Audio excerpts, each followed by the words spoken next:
Welcome back, everybody. Today we're going to talk about polynomial long division. I know you're all excited about that. So dividing polynomials is a lot like the long division that we learned way back in 5th grade. Excuse me. So we have a few reminders. When dividing, make sure you remember that the exponents subtract. When we add or subtract, the exponents don't change. When we multiply, the exponents add. And we always make sure we are combining like terms. So let's start with dividing whole numbers. We have 24. And we don't start automatically with, can it fit into 5,094? We start, can it fit into 5? No. Can it fit into 50?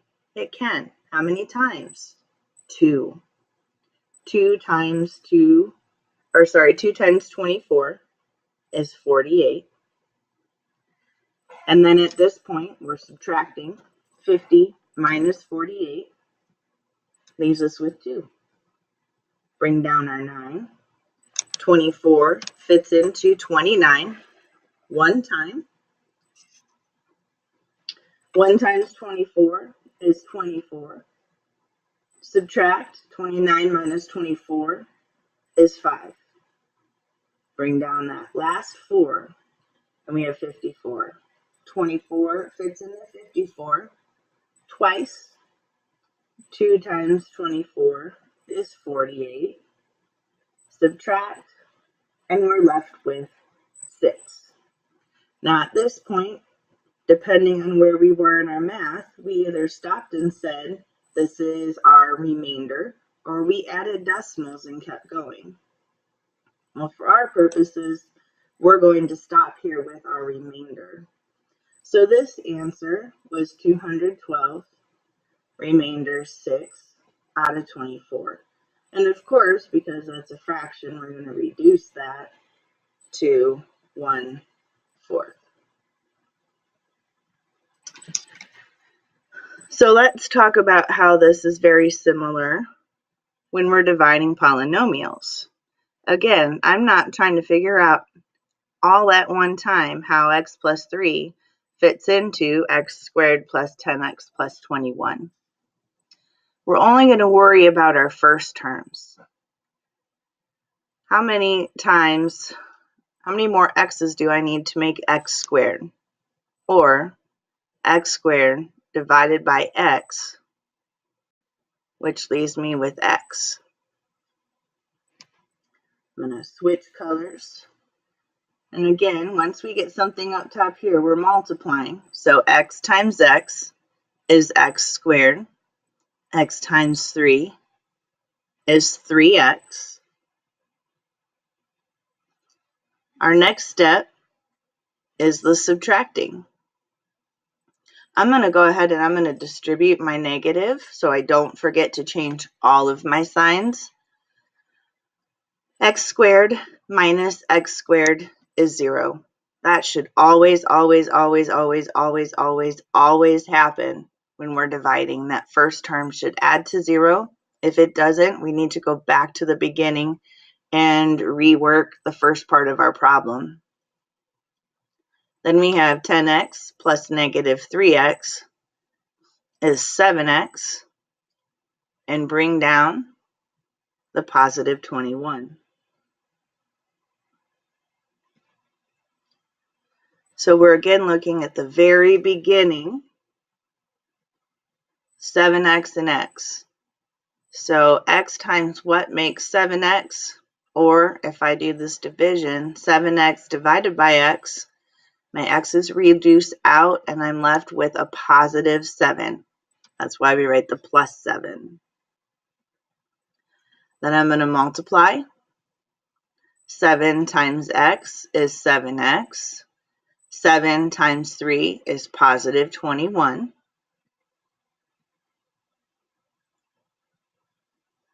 We are again subtracting, so add the opposite here.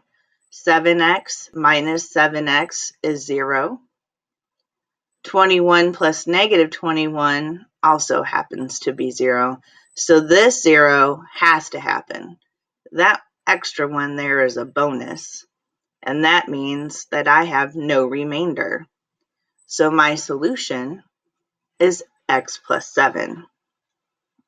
Now remember, just like the last time we were talking about what are ways that I can check my factoring, if I have no remainder, the opposite of division is multiplication. So I should be able to multiply these two out and get x squared plus 10x plus 21.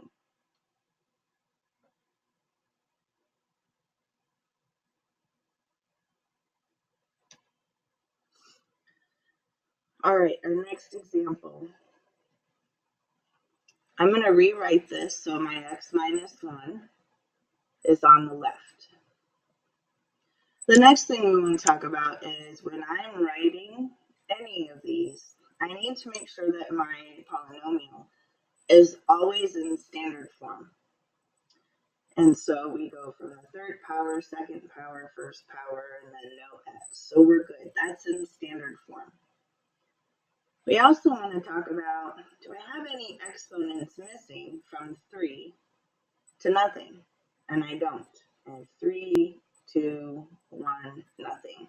And that'll make sense in a little bit. So I can go ahead and write this inside the division symbol. And then again, I'm only worrying about that very first term. So x cubed divided by x to the first. I need 2 more x's. So that's x squared. Distribute the x squared. X squared times x is x cubed. X squared times negative 1 is negative x squared. That should be a 2. And then we're subtracting. So I'm going to distribute my subtraction. X cubed minus x cubed is 0. Negative x squared plus x squared is also 0. Well, so now what do we do? Well, that's okay. We can bring down the negative 2x like we would have anyway, but this time we're also going to bring down that 8. If I have 2 terms that I'm dividing by, I want to have 2 terms over here to work with. So negative 2x divided by x, our x's reduce out and we're left with negative 2. Negative 2 times x is negative 2x. Negative 2 times negative 1 is positive 2. Subtracting, I'm going to go ahead again, distribute my negative. Negative 2x plus 2x is 0. 8 plus negative 2 is 6. So this means my final answer is x squared minus 2, remainder 6 over x minus 1.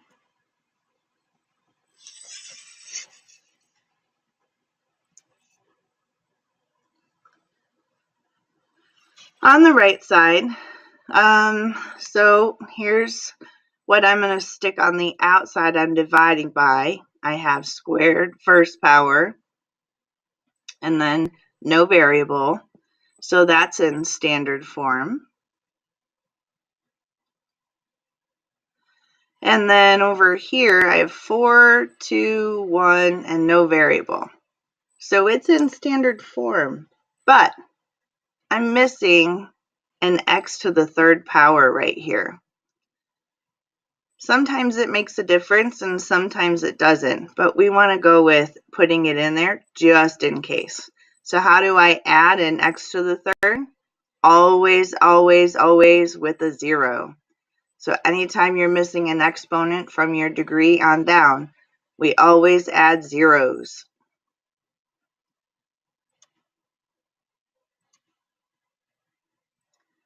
All right, so now I can say x to the fourth divided by x squared leaves me with x squared. We're going to distribute our x squared. X squared times x squared is x to the fourth. X squared times negative x is negative x to the third. X squared times 1 is positive x squared. Did this again. That should be a 2.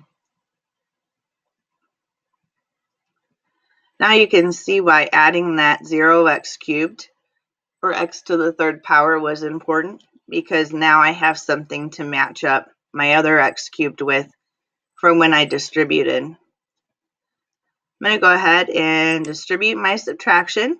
X to the fourth minus x to the fourth is 0. Remember, that always has to happen. 0x to the third plus 1x to the third is x to the third. And 2x squared plus negative 1x squared is x squared. And we're going to bring down the negative x. Again, just looking at the very, very front.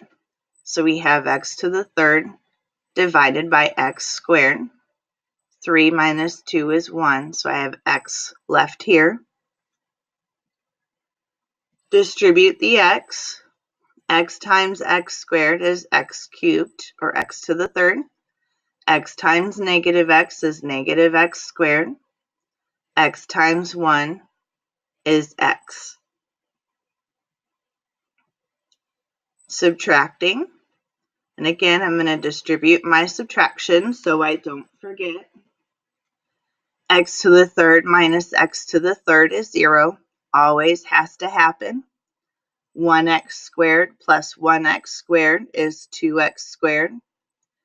Negative 1 plus negative 1 is negative 2x.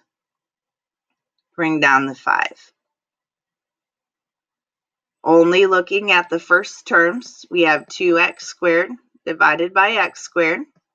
Our x squared simplify out and leaves us with the 2. Distribute our 2. 2 times x squared is 2x squared. 2 times negative x is negative 2x. 2 times 1 is 2. Distribute our subtraction. 2x squared minus 2x squared is 0. Negative 2x plus 2x is 0. And 5 plus negative 2 is 3. We have nothing left to bring down, so this is the end of our problem. That makes our solution x squared plus x plus 2, remainder 3 over x squared minus x plus 1. This is where we're going to stop for today. We are going to pick up on the next 2 examples when we get to class tomorrow. For those of you who are waiting for this would be the time to like and subscribe to this page, and more math will be coming at you. Have a great day.